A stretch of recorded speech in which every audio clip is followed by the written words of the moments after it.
You can use Chrome Canvas from your browser as a digital whiteboard. To access it, make sure you are logged into your account. If it is your first time visiting Canvas, you will see this pop up. Click Get Started to begin.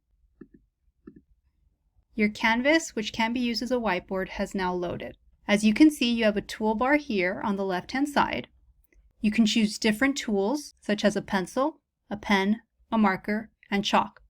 You also have an eraser. You can also change the color by clicking here on the color palette. You can select a color by clicking on it. And you can also change the size and the opacity or transparency. When you are ready, you can start using it. To erase, you come back here to your toolbar and click on the eraser.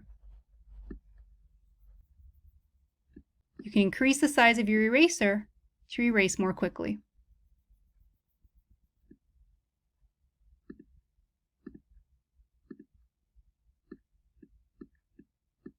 If you want to undo an action, simply come here to the top and click this undo arrow.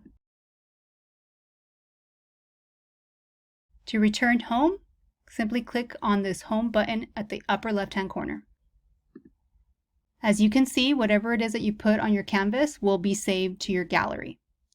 If you need to start a new canvas or whiteboard, click up here on the blue New Drawing button. If you want to use this to annotate an image, click on New from Image.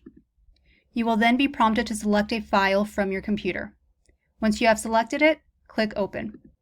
Now my image is ready for annotation. I can select my tool, the color, as well as the size and opacity. And then I can begin annotating.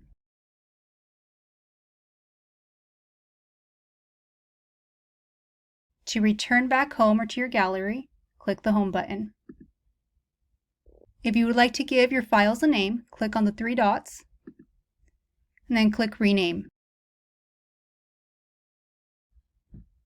You can also use the More options with the three dots to save your annotated text as an image. It will download to your computer and you can then upload that file and share it with others.